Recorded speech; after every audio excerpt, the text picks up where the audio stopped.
10 News Weather Authority from the JES Weather Center. Good evening, everybody. I'm meteorologist Edward Shaw. Overcast tonight with more cloud cover with bitter cold as well.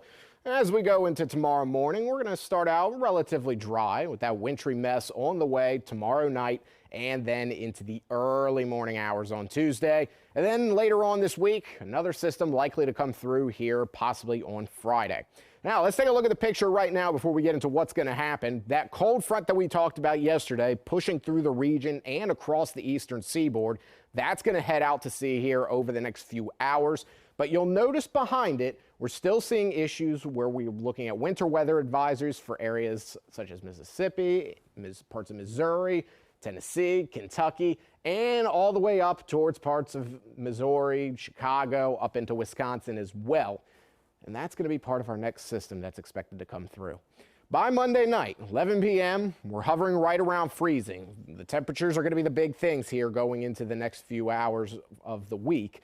But overall, we get into about 3 a.m. and we're going to start seeing our first few areas of wintry mix, especially west of the I-81 corridor and further up towards the north. The further north you are, the more of a chance you could end up seeing some snow. But chances of accumulation, very minor. This is going to be a predominantly freezing rain event when it comes to winter precipitation, but overall, expecting a lot more rain come later on Tuesday morning.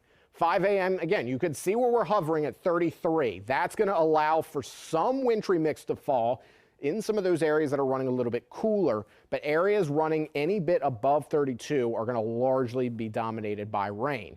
Getting to about 11 a.m., we start to see the heaviest rainfall exit further to the east, just out towards Appomattox and further up towards parts of Charlottesville, Albemarle County, and up into Harrisonburg as well. Later in the day, Tuesday, we're actually quite dry. Clear conditions further out to the east. Could see a little bit more cloud cover further into the New River Valley, with the remaining snow being that predominantly upslope snow we see on our western slopes in parts of West Virginia and extending down into the far southwestern parts of the state. Wednesday morning, we wake up nice and dry, but very chilly with temperatures in the 20s. This is the reason that we are keeping a close eye on this system. The future freezing rain accumulation we end up seeing could end up being a little bit more than 1/10 of an inch, which is easily enough to make a car slide off the road.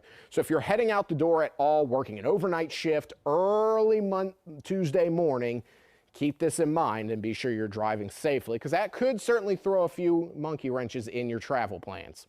As we look at exactly what we're expecting here tonight, temperatures dropping into the 20s throughout most of the area, so a pretty cold night, all things considered, with Roanoke at 28 degrees.